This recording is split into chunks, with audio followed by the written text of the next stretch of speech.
السلام علیکم۔ خواتین اسلام کے کارنامے۔ حضرت بایزید بسطامی رحمہ اللہ علیہ ہمارے سلسلہ نقشبندیہ کے ایک بزرگ ہیں۔ ان کے بارے میں حضرت جنید بغدادی رحمہ اللہ علیہ نے فرمایا کہ بایزید کو اولیاء اللہ میں وہ مقام حاصل ہے جو جبرائیل امین کو دوسرے فرشتوں کے اندر حاصل ہے۔ ان کے بارے میں لکھا ہے کہ وہ بچپن میں ہی یتیم ہو گئے تھے۔ ماں نے ان کو مدرسے میں داخل کرایا اور قاری صاحب سے کہا کہ ان کو جلدی جلدی گھر نہ آنے دینا، ایسا نہ ہو کہ گھر میں آنے جانے کی وجہ سے اس کا دل مدرسے سے اچاٹ ہو جائے۔ چنانچہ قاری صاحب نے ان کو کئی دن مدرسے میں رکھا۔ بچے نے ایک دن قاری صاحب سے کہا کہ میرا گھر جانے کو جی چاہتا ہے۔ استاد نے بہت سارا سبق ذمہ لگا دیا اور یاد کر لینے پر اسے گھر جانے کی اجازت دے دی۔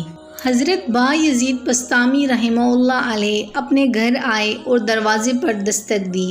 اس وقت ان کی والدہ وضو کر رہی تھیں۔ وہ دستک سے پہچان گئیں کہ بیٹا دروازے پر ہے، مگر پھر سوچنے لگیں کہ آج اگر دروازہ کھول کر اسے گھر میں داخل ہونے دیا تو بچے کو گھر آنے کی عادت پڑ جائے گی اور مدرسے نہیں جایا کرے گا۔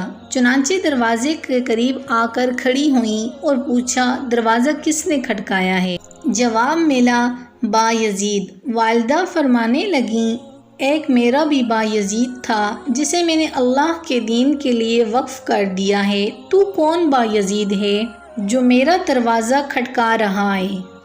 بچہ سمجھدار تھا، پہچان گیا کہ امی چاہتی ہیں کہ میں دین کا علم حاصل کروں، لہٰذا واپس لوٹ کر مدرسے میں آ گیا اور پھر مدرسے سے اس وقت نکلا جب عالم فاضل بن چکا تھا۔ سبحان اللہ! اتنے بڑے ولی کو ولی بنانے میں آپ کو ایک عورت کا کردار ان کی ماں کی حیثیت سے نظر آئے گا۔